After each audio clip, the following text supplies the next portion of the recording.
Hello, and welcome to Trekkie and Beyond, a Star Trek podcast. I'm Manika. And I'm Andrea, and welcome to episode 5 of season 4 of Discovery. The examples. This episode is all about the Discovery crew trying to race to an outer stranded colonist while the anomaly does something that only an anomaly does, disappears and reappears, and is about to wreak havoc. So now they need to decide, are we going to save the people that the colony wants to leave behind? And then we also have Stamets, who is working with a very annoying person to figure out what the heck this anomaly is. And then we have Hugh going through a little bit of a personal crisis, which I think I called. And we have Saru just being in the mix and helping out and being like the counselor to the counselor. So there's a lot, but not a lot to discuss in this episode. So let's go ahead and get into initial first thoughts. What did you think? Really like this episode because this is an away mission. Mm-hmm. And there is a lot of hidden messages within this that has, for me, moral connections. And I connected with this episode a lot.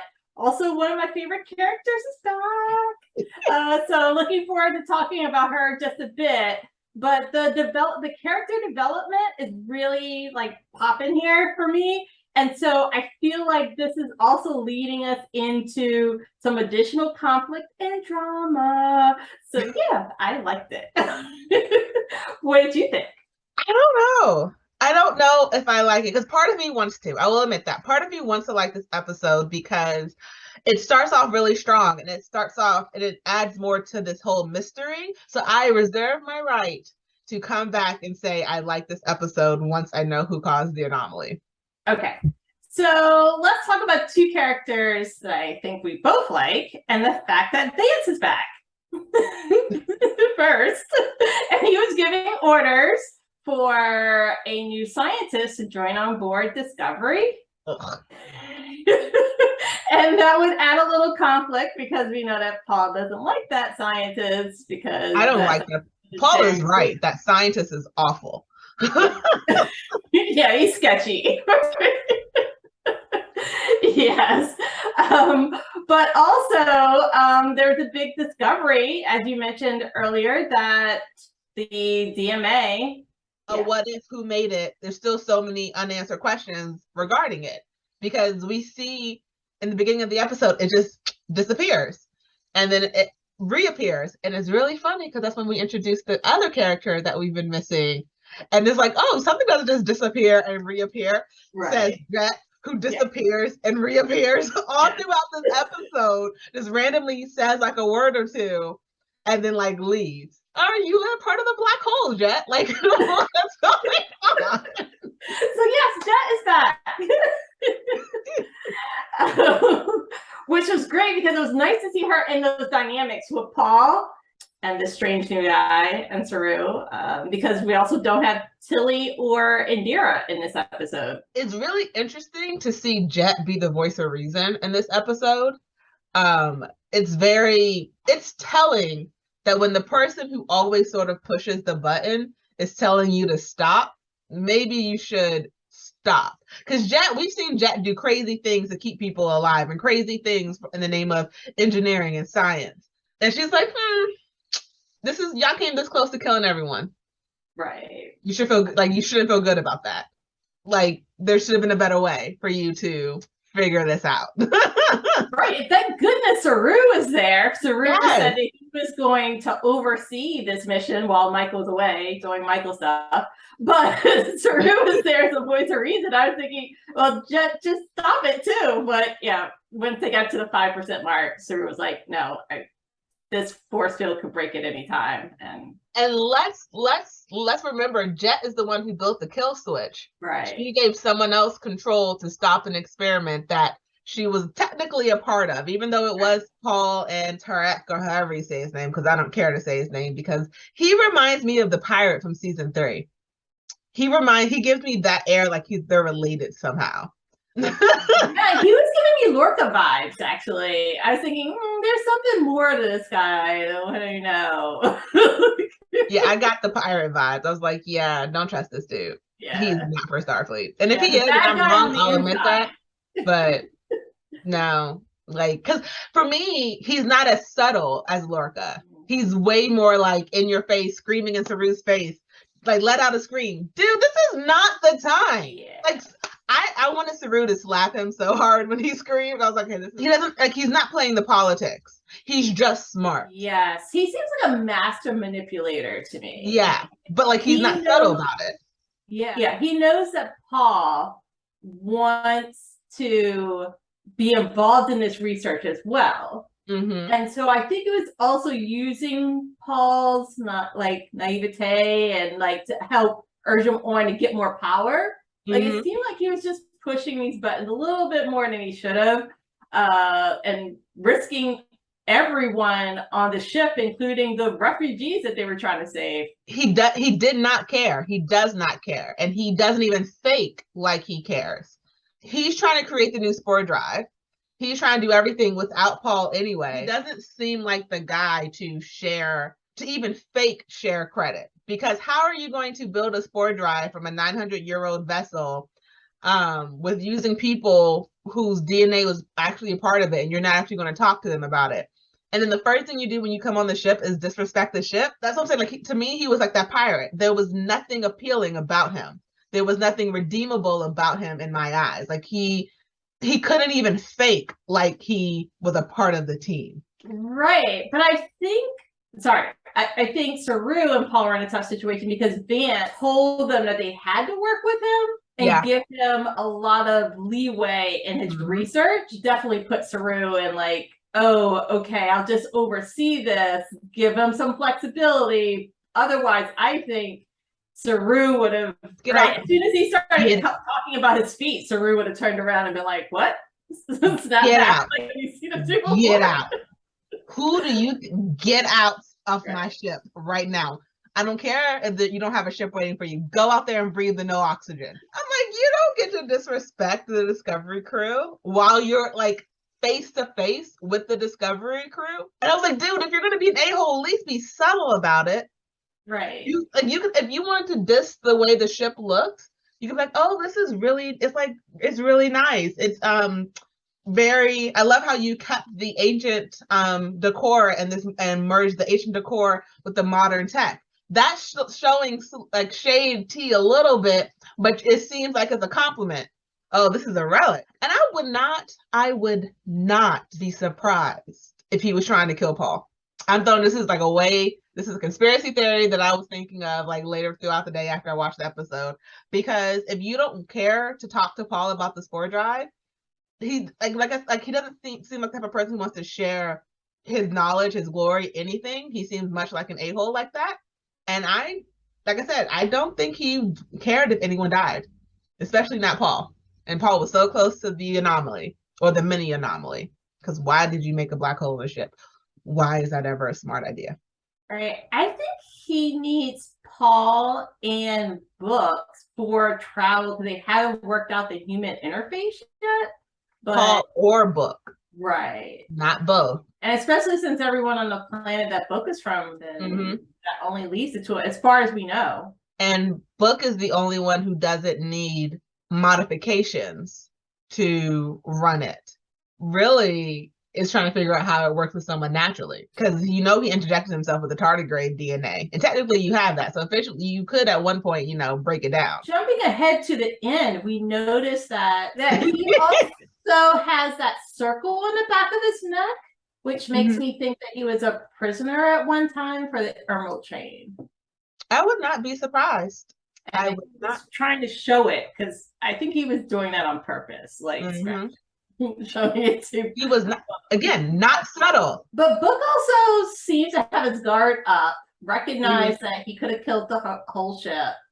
That this guy is, and walked away from the bar. I'm glad he did. Because if one thing Book is not going to abide by right now is the loss of innocent life, even more so. And that scientist, I refuse to say his name because he doesn't deserve one, showed a disregard for human life, for the life of everyone on Discovery. And to Book, this is his only family. Like regardless if they feel like me, like, Book, why are you still here?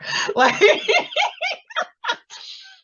they all are like Book, and they only have the people on their ship that's their family now, because like all of their family they like died off 900 years ago, or like whoever their ancestors might be, you're 900 years removed from them. So like everyone on the ship that's all the family they have.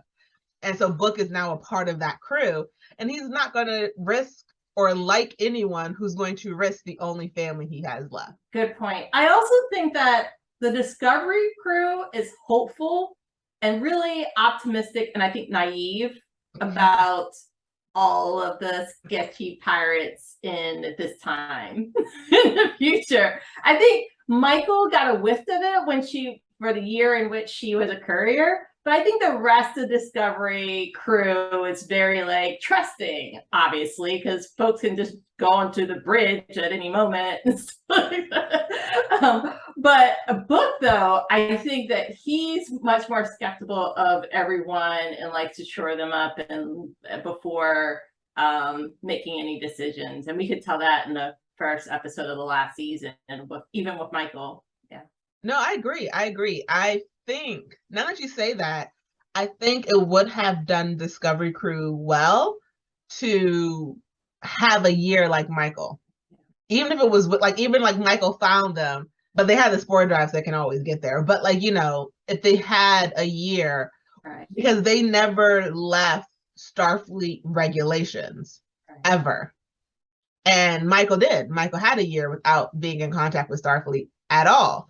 And you're right, they are very naive about it because they truly have never left Starfleet at all. And maybe that's where Jet was. She was in some sort of other mission training program. And that's where the other bridge crew that disappeared. So maybe that's where Indira's at right now.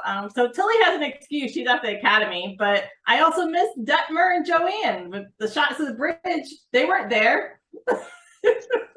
I'm not connected to Ditmer or Joanne. I'm so sorry. I'm not connected to them yet. I'm not emotionally invested in their lives. I am emotionally invested in Jet's, though. So I'm very happy that she's back. And Jet is the Discovery anomaly. She just pops in and pops out, and no one mentions, hey, WTF, where have you been, Jet? Where in the world is Jet? Where in the universe is Jet? Carmen Sandiego. To start off, let's talk about Hugh, because the dude is falling apart. He is stressed, and Saru makes a point of saying, you're the chief medical officer and you're the counselor. And again, do you have qualifications to be the counselor to understand how to hear everyone's problems and not take them on yourself? Like it's literally something they're taught, how to hear all of the problems and not take all of that emotional weight onto yourself. And he's taking all of that emotional weight onto himself. And he's not having anyone that he can truly unload to, because how could he? Because then you'll be divulging everyone's secrets, and you can't do that professionally, Yeah, I think he's finding another project that he can work on to distract him from his own issues that he has to deal with. And that's their survival guilt. And he wants to help as many people as many ways possible, because he's not sure about why he was allowed to be resurrected to be alive again. Mm-hmm. But so many other people have died, especially with the burn. So he's thinking about that. I feel that way too. I'm not sure how he was brought back. So I can relate to you in that way. If that's though, I'm glad that the character is back. No matter how they brought him back, I'm glad he's back. And it sounds like he has a lot of issues to deal with. Yeah, 900 years too late to start dealing with them. You could have dealt with this all of season 2. Didn't that why he and Paul broke up? But okay, never mind. We're not going to talk about history, because in my opinion, I thought that's why they broke up, because he needed to come to terms. He needs medical training and psychological training are 2 different types of training. And so you can fix a body, but you can't fix their mind like that. So he could have gone through a speed counseling program with the Federation. So we don't know. Someone who is new, who's not emotionally connected to these people. Yes. Who's not carrying on all of their emotional guilt. But what I feel is that since Hugh has adopted this counselor role, now we don't see the sick bay anymore. Like now, like the sick bay is just like right. Yeah. It's just a mystery out there. So I'm hoping it's still fully staffed. I'm hoping there's no weaknesses left there because he has taken on this other role. But he has to watch himself. He's spreading himself too thin, and he's not also opening up to Paul about his issue. But onto the main part of this half of the episode, we're going to talk about Michael and the crazy thing that she's on again with Book and herself instead of, you know, other people from Starfleet. But okay, because like, is he a part of Starfleet? Because if he dies on a mission, like, do you really want, like, as far as we know, he is the last person from his planet, because they said they were looking for other people who were off planet during the explosion, but we never got confirmation if they found anyone. So he is literally the last Quajon person. Sole survivor. Yeah. Sole survivor. Like, not even to be like disgusting, but did he shoot into a cup? Like, are we going to just let this entire race die? Like, I'm so serious. Like, I'm so serious. Like, I'm literally trying to be serious. Like, is there, like, dude, if you die, your culture dies with you. No one else is going to remember the way you are going to remember. If you don't pass it on in the way that only someone who was born into the culture can pass it on, it's going to die. Stop doing stupid stuff until you know you're not the last one. Right. I guess he should be just logging all his memories of his society. Yes. He could be lost at any moment. Yeah. Because you need to stop doing dangerous stuff that could cost you your life if you are literally the last person of your kind. He should not represent the Federation in Starfleet if he hasn't completed the academy. So I know Dr. Andrea. So Saru ordered him to read manuals and to study up. So I know he's been doing that. I need a status update, and he's not in uniform, which makes me think that he hasn't passed he doesn't have the credentials yet.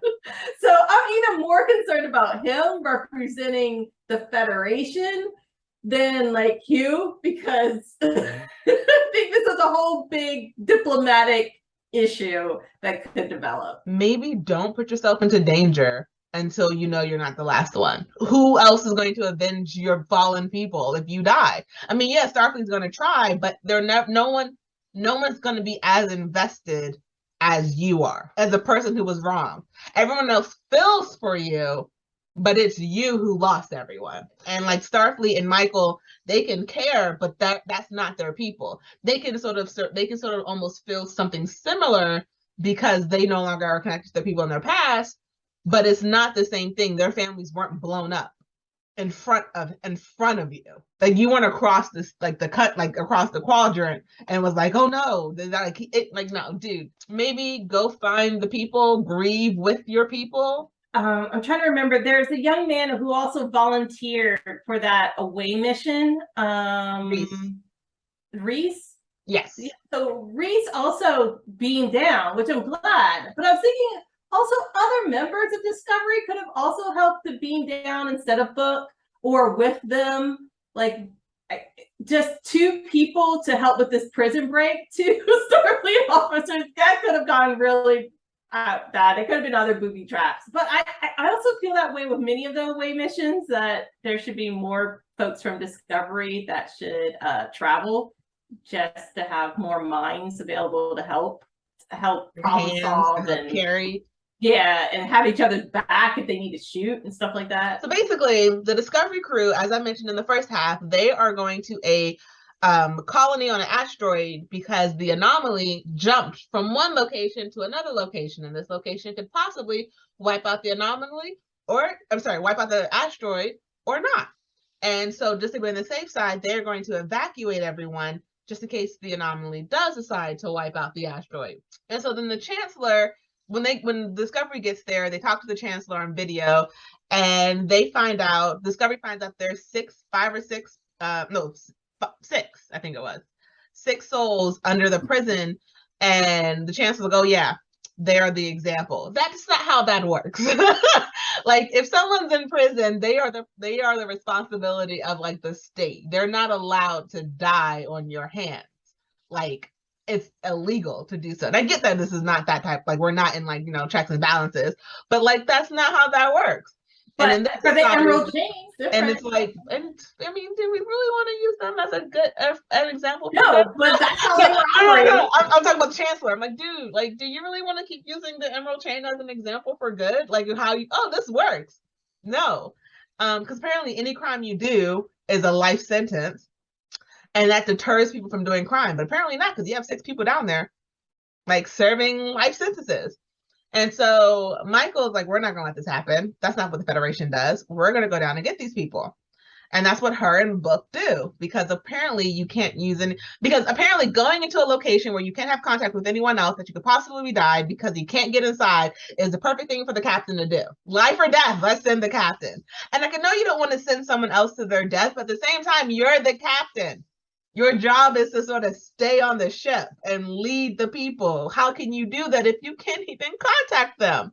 They can't contact you. They have no idea what's going on. Is there like a checks and balance in place for, I can't contact her. I'm still alive. Don't go without us. We can't contact her, so we're going to go. But the president of the Federation called her out on this months ago. So she's still at it. You always have to be the one to like save people. And so they get down there and they're able to free the prisoners. Some prisoners don't want to leave, some do. It's sort of like a hodgepodge because they don't want to leave to just be thrown back into prison when they're saved. And they explain to them that the life sentence, one guy was there for life because he stole food for his family, another person because they had a joyride. And then we do have one person in there who actually committed murder. So like, you deserve to be there. And he was the most calm one there too. I knew something was up with him, but I didn't think he was like, he actually killed someone. And then Michael's able to, always save the day at the end of the episode. The older gentleman Felix decides that he's not going to go because he's the only one of his fellow jailmate who deserves to be there because he did take a life. Granted, I still don't feel like he should have, like, you served 30 years. Like, I mean, murder's murder, but you could serve it. You could live in jail, but you're just dying. But, that might have been better to him. I think a Federation penal colony would have been better than the Emerald Chain jail, at least, Michael leaves him behind, and Book was a little upset with her about it, but it's like, it's not her choice to leave him behind. She's respecting his decision, We see them when they're back on the ship. The Chancellor tries to roll up on Michael, like, why did we want them in the brig? We refuse to associate or be around them. And she's like, you are on my ship, Federation ship. You're wherever you're gonna go, you're gonna be a refugee. You might want to check your attitude, basically. She said in a very respectful manner, yay, Michael.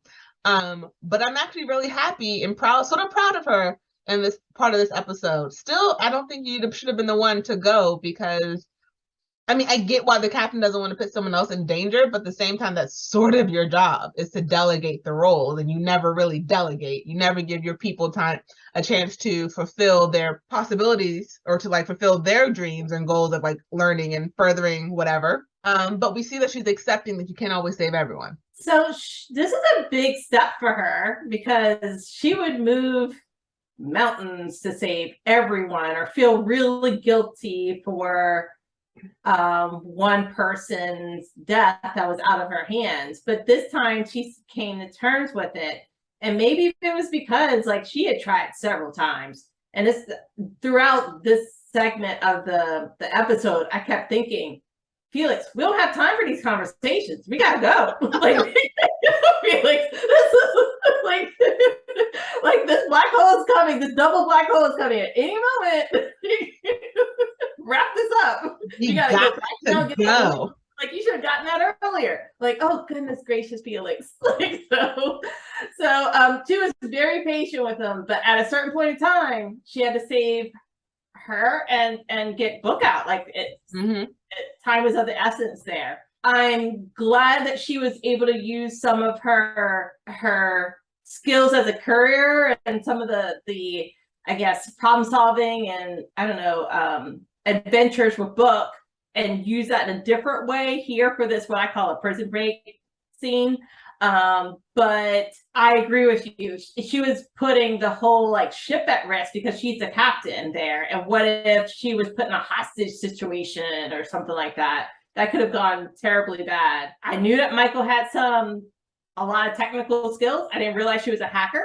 So she was able to hack those like beetle thingies to prevent them from attacking and then force them to attack. She always seems to be able to save the day. Unfortunately, though, a lot of the times it's her saving instead of like the collective. I wish that Book would have saved. I know they were working together and he was shooting and different things like that, but I wish then he could carry more of at least half of the weight. I'm not saying it has to be exactly half, but I wish he was there in one specific thing that he could have helped to resolve there instead of being just her companion in this mission. Once again, hats off to Sonequa Martin Green for being able to like get so physically fit a few months after giving birth and doing all the tumbles and all the kicks and like all the fights and everything like that and fitting back into that tight black suit. So yeah, I really like. I think it's also a deeper discussion about prisoners having value and being human, and society should value them as much as all the other citizens in the group. But unfortunately, there are cultures and there are, in this case, a colony that didn't value them, and it's for a deeper discussion that we also need to have, I think, as a civilization. I'm sorry, Felix.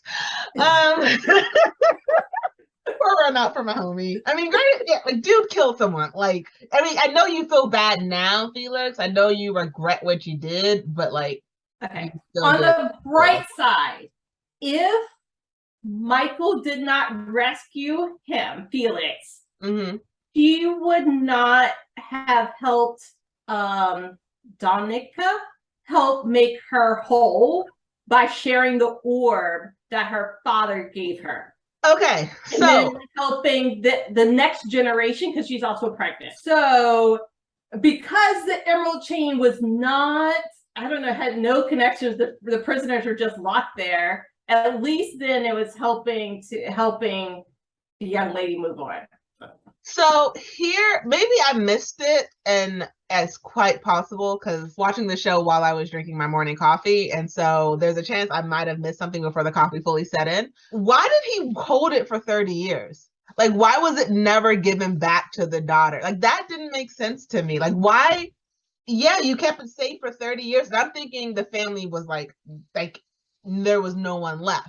Like, I understand, like, he kept it safe for 30 years and to finally give it back to the child, but like, why was that needed? I don't think he trusted any of the soldiers on the Emerald Chain or anyone to pass that on to. I mean, there has to be some type of, it may not be good checks and balances, but there has to be like they stole our family thing and there's no way she could have gotten that back.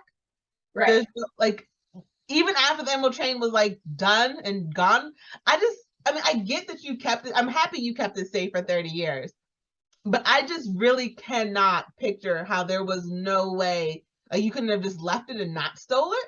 Like, you couldn't have just not stolen it.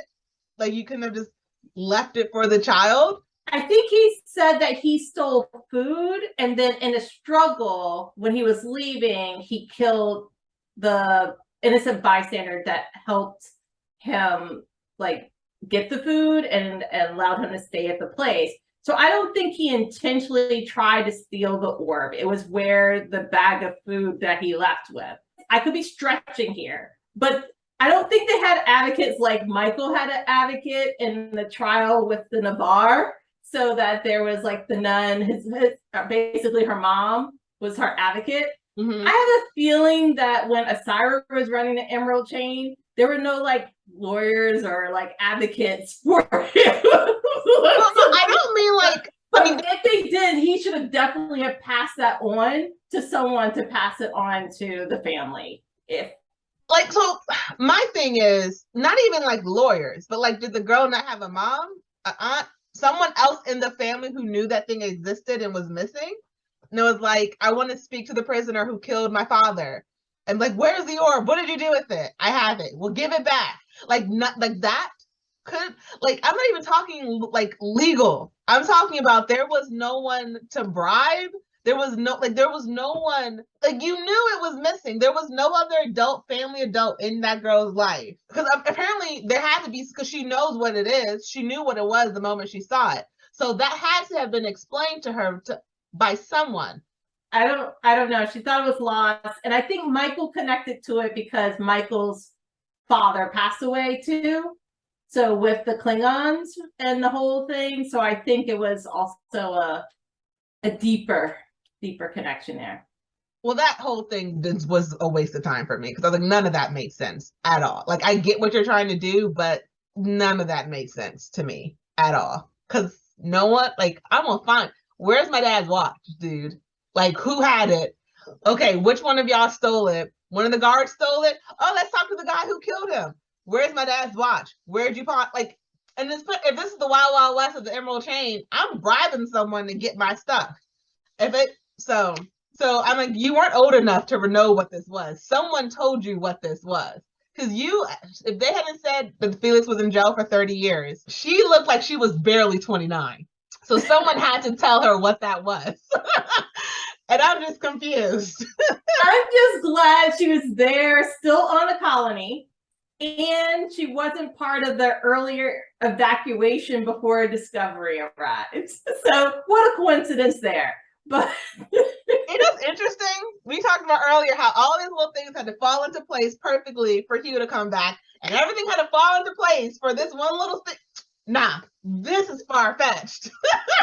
This happy ending is super far-fetched for me. I'm the one dead inside now. I'm taking my title back, Monica. Okay, so we are coming to the end of this episode. It's been a lot of fun because we have shared the title of Dead Inside, and I like when I share it because it doesn't make me feel as dead inside. Yay! But any final thoughts? I think we're going to see that mad scientist again. I don't think he's going to just go out and. You're right, and I'm not happy. You're right. I think we're going to see him again, and I'm a little suspicious of Zora. So I don't know. Her AI seems to be expanding. She's understanding emotions now. So swear to God, if they make the AI the person behind the anomaly, I'm going to flip my head. I'm going to keep this PG. I'm going to flip. Because where did Zora really start coming from? I don't really remember her in past seasons. She has the spear, but they named her Zora this season. But it was the spear data that also like planned that movie night and stuff like that last season. If they make that data the reason behind this anomaly, I think Tarka has something to do with it. I think. Oh, he does. Or he knows. Yeah. He knows a lot more than what he's saying. Don't trust him. Like, they could throw him out of the airlock and kill him. And I would eat popcorn to that scene. I would rewind it and watch it multiple times because we need to pray for me. I'm telling you how I really feel about him. I, again, reserve the right to change my mind if I like this episode or not, if the entity behind the anomaly is worth it. Because if it's not worth it again and I feel like they're doing a cop-out, I'm going to come back and say I hated this episode. If they make it worth it, and I'm like, oh, I didn't see that coming, then I'm going to be like, I loved it. So I really hope it's the latter, not the former, because I really want this. I love murder mysteries. I love mysteries in general. And so I really want this mystery to be worth it, because with the burn, I was expecting 100% like for my mind to be blown. And I was at negative 100 of pissed. Like, are you serious? So I really, really, really, really, really, really, really hope I can like this episode when we do our season recap. I hope I can come back and be like, I liked episode 5. Okay, well, as always, I'm Andrea. And I'm Monica.